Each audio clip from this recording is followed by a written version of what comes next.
Hey guys, how's it going? Hope you're doing well. My name is Crown, and today I'm going to read you some very interesting stories that I hope that you're gonna love. And now, without further ado, let's go!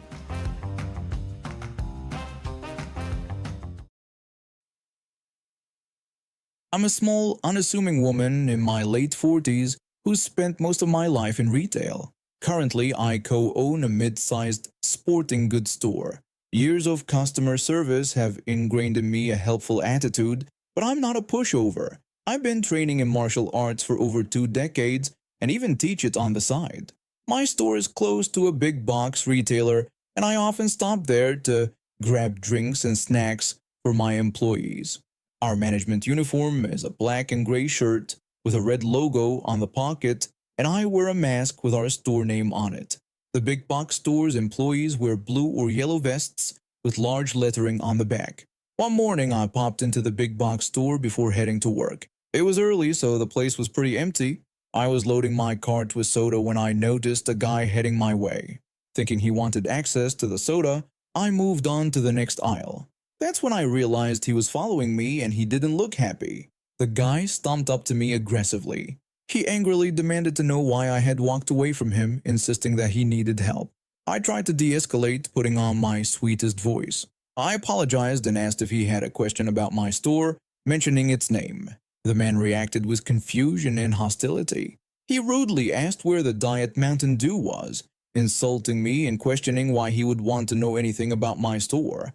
I calmly explained that I worked at my own store, not this one, and suggested that he ask an employee about the Diet Mountain Dew, which I'd noticed had been out of stock for a while. He refused to believe me, insisting that I did work there and that he saw me there every week. When he moved closer, I stepped back, politely asking him to keep his distance due to the pandemic. This seemed to enrage him further. He furiously accused me of assuming his pronouns and demanded that I get his Diet Mountain Dew. Taken aback, I apologized for making assumptions and asked what he preferred to be called. He aggressively said his pronoun preferences and accused me of hate speech. He then demanded that I get the Diet Mountain Dew from the back, threatening to have me fired for being homophobic if I didn't comply. I tried to explain that "sir" was a formal way of addressing someone who uses he/him pronouns, reiterating that I didn't work there. I offered to find an actual employee for him. I made the mistake of turning my back on him, thinking he wasn't a physical threat. That's when he made his mistake. He grabbed my shoulder. 20 years of martial arts training kicked in, and before I knew it, he was face down on the ground in a hammer lock, with my knee in his back.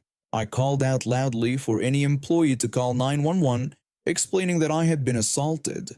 The guy started squealing like a piglet. Suddenly, employees appeared from nowhere, including the manager. I refused to let go until the police arrived. When the local PD showed up, I recognized one officer as a regular customer at my store. He looked amused by the situation. I released the guy, and that's when his tirade started. He dramatically accused me of committing a hate crime, demanding that the officers arrest me. He claimed I had thrown him to the ground because he was gay, and that he only wanted some Diet Mountain Dew. The officer looked skeptically between the guy, about 6 feet 180 pounds, and me, 5 feet 97 pounds. I asked the manager if the officers could review the security footage. We were both briefly detained while they did so. Afterward, the officer I knew asked if I wanted to press charges, which I declined. The guy complained that it wasn't fair, accusing me of using hate speech against him. When the officer asked what I had said, addressing him as "sir," the guy accused the officer of using hate speech too. They managed to calm him down, and an employee helpfully pulled up the definition of "sir" on their phone. After reading it, the guy seemed to deflate. Unfortunately, it didn't end there. The guy figured out where I actually work and started causing problems. He wrote reviews accusing us of homophobia, called incessantly with threats, and eventually showed up at my store causing property damage. This time I did press charges and sued for libel and defamation. Oh, and I ended up gaining a new student at my dojo, the officer's daughter. How about that? My parents say I started talking early and never stopped. They encouraged my curiosity, answering my endless stream of why questions as best they could. But sometimes their explanations didn't quite match up with what I saw in the world around me. Our house was pretty normal, I guess. We had this old rotary phone in the kitchen, the kind with a big circular dial. It was always fun to use, hearing the clicks as you spun it around, but most of the time we just used the speed dial buttons. I didn't really understand how phones worked back then. I thought each button was somehow magically connected to a specific person's house.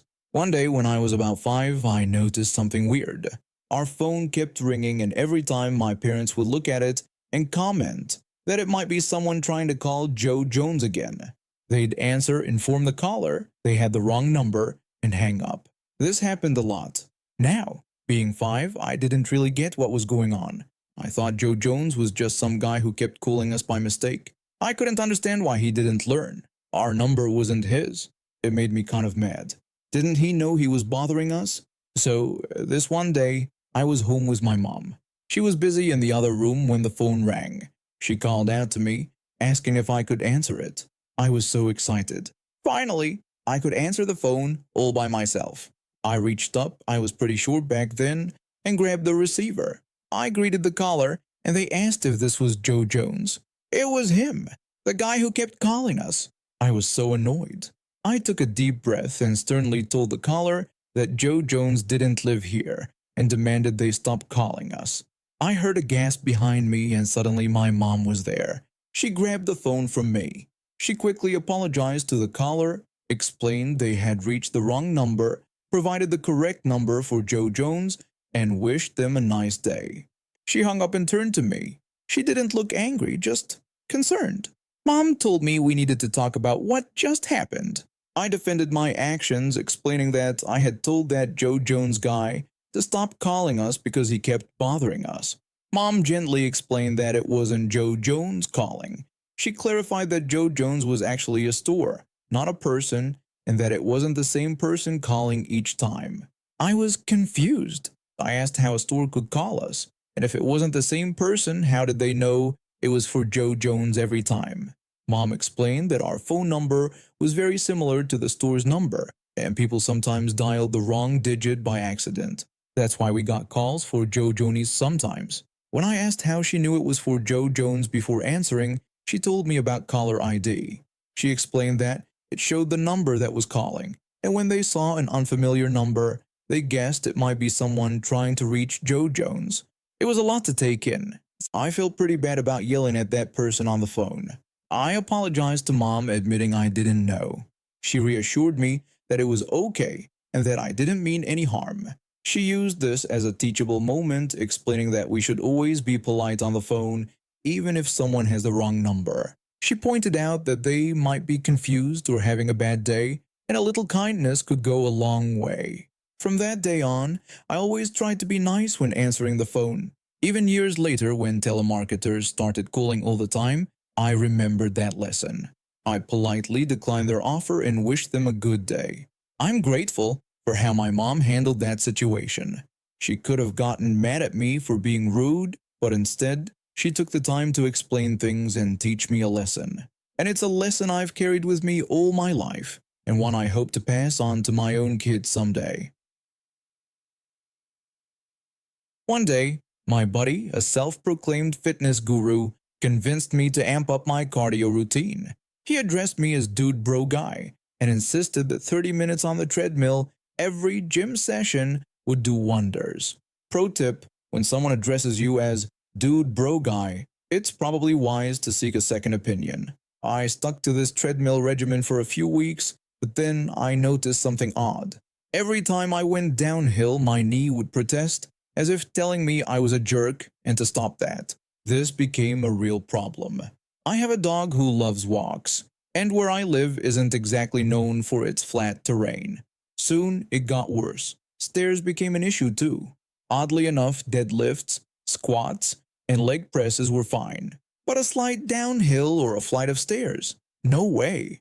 Realizing that knees aren't something you should ignore and hope the problem magically disappears, I consulted my doctor. Instead of prescribing a knee brace like I'd hoped, she promptly referred me to physical therapy. The PT lady examined me and declared that my quads were wonk and needed work. It was during this session that I discovered where my quads actually were.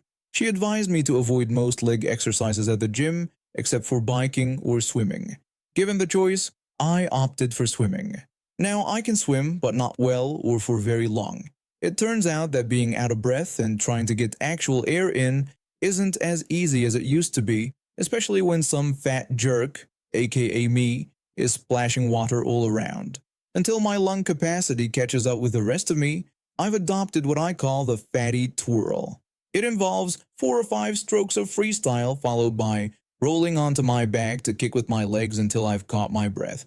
Then I roll back for more, praying I haven't drifted close enough to the edge of the pool to smack my hand into it. I assumed I was doing well because my PT hadn't given me that disappointed look typically reserved for dentists when you've forgotten to floss. But that brings us to yesterday's fiasco. Usually I hit the pool in the morning to avoid shrieking children, but work was hectic so I went later than usual. The pool area was dotted with clusters of snickering teenagers, but I minded my own business. After finishing my dry routine, it was pool time. I ended up in a lap lane next to a woman in her 50s, apparently trying to teach her young grandson, who couldn't have been more than 10, how to swim properly. I didn't catch much of their conversation. My ears were either underwater or drowned out by my own splashing, but I could tell the kid was struggling and coughing a lot, which seemed to upset his grandmother. I ignored it, focusing on my laps. During an extended back float session to catch my breath, I was suddenly ambushed by a pool noodle, and not gently either. It was applied directly to my face. While not painful, a noodle to the noggin is quite startling. I blurted out in shock, asking what the hell was going on. The noodle-wielding assailant was none other than the grandmother, fixing me with a stern glare. She scolded me for my language and told me to stop what I was doing. Confused, I asked her what exactly I was doing that led her to believe smacking me with a noodle was a good idea. The grandmother explained that I was swimming stupidly and her grandson wanted to copy me, so I needed to stop. After confirming that this was indeed why I'd been assaulted with a pool noodle, I made a suggestion.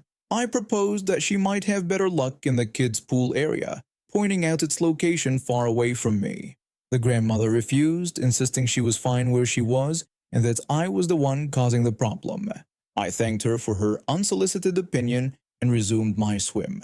But on my return trip, this woman stepped into my lane and, I kid you not, grabbed my ankle.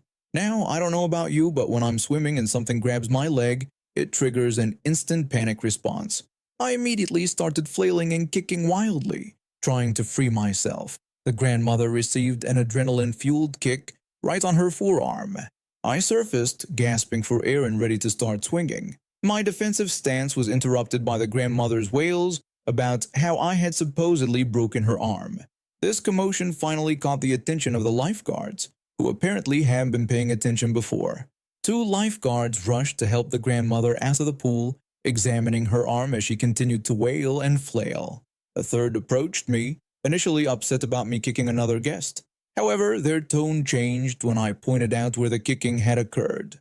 The poor kid was frozen in place, wearing an expression of abject horror. Once the lifeguard connected the dots and realized I wasn't the instigator, I told her that I was going to change and then identify myself at the front desk. I explained that if I was going to be interrogated, I preferred to be fully clothed. By the time I had showered and changed, a manager was waiting at the desk, profusely apologizing for the incident. They explained that they had reviewed the security footage, terminated the grandmother's membership, and were practically begging me not to sue them. Best interrogation ever. In the end, it turned out the grandmother's arm wasn't actually broken. She wound up with a nasty bruise where I'd caught her with the top of my foot. Pro tip, the top of the foot is a terrible place to land a kick. I made a mental note to stick to my morning swims from now on, hopefully avoiding any more noodle-wielding, ankle-grabbing grandmothers. When I joined the track team at my high school last year, I wasn't the fastest runner, but I loved the feeling of freedom it gave me. My best friend lived about 30 minutes away, and I often visited him on weekends. We'd hang out, play video games, and talk about our dreams of becoming professional athletes. That Saturday seemed like any other. I spent a few hours at my friend's place, laughing and enjoying our time together. When it was time to head home, I decided to combine my journey with a training run. I said goodbye to my friend and set off, excited to challenge myself. After running for a while, I needed a quick break. I stopped in front of a Trader Joe's to catch my breath. When I started running again, I felt a slight bump on my elbow. I didn't think much of it and kept going. Little did I know, this tiny moment would spiral into a ridiculous ordeal. I ran another block before taking another break. Suddenly, a woman came running up to me looking angry and out of breath. She yelled at me, accusing me of hitting her water bottle while she was drinking, causing it to hit her tooth. I apologized, saying I didn't realize what had happened. But the woman, who I'll call Karen because she was the epitome of entitlement, wasn't satisfied. She demanded that I fix the problem, claiming she had just had dental work done. I was confused and I apologized again, but Karen wasn't letting it go. She asked how old I was and if I had ID, saying she wanted to talk to my parents. I told her I was 15 and didn't have my ID or phone with me. Karen then insisted that I come with her to Trader Joe's, saying she had left her phone there. I knew if I tried to run, she'd probably chase me, so I reluctantly agreed to go with her. When we got to the store, things got even crazier. Karen started yelling at the employees, claiming I had hit her tooth with my elbow and that it was their problem too because it happened in front of their store. She demanded medical attention. The employees looked confused and uncomfortable. Karen kept demanding to see the manager, who eventually came out. The manager explained that they couldn't do anything about the situation because it didn't happen on their property. Karen kept arguing, but thankfully a kind cashier noticed my discomfort. The cashier quietly reminded me that Karen had no right to make me go anywhere with her. That was all I needed to hear. I quietly slipped out of the store while Karen was still arguing with the manager. But my escape didn't last long. Karen chased after me, yelling that I needed to fix her tooth. I told her she had no right to make me go with her and that it was considered kidnapping. Karen shouted back that she didn't care and just wanted her tooth fixed. I kept walking, trying to ignore her. Then I noticed she was taking pictures of me. I asked her to stop, but she refused, saying she wouldn't until I fixed her tooth. Just when I thought things couldn't get any worse, I spotted 2 police officers walking down the street. Relief washed over me. I approached the officers and asked for help, explaining the situation. 2 more officers arrived and asked Karen for her side of the story. What happened next was both hilarious and infuriating. Karen declared that she wanted to sue me and accused me of assault. One of the officers asked if she knew the definition of assault. Karen looked it up on her phone and read out the legal definition. Another officer pointed out the word intentional in the definition. I explained that I didn't intentionally bump into her and that it was an accident. Karen, fuming, insisted that I had hurt her tooth and it needed to be fixed. One of the officers offered to call an ambulance, but Karen refused. The officers exchanged knowing looks, clearly seeing how ridiculous the whole situation was. They explained to Karen that they couldn't do anything because it was clearly an accident and there was no visible injury. Karen stormed off, threatening to report all of us.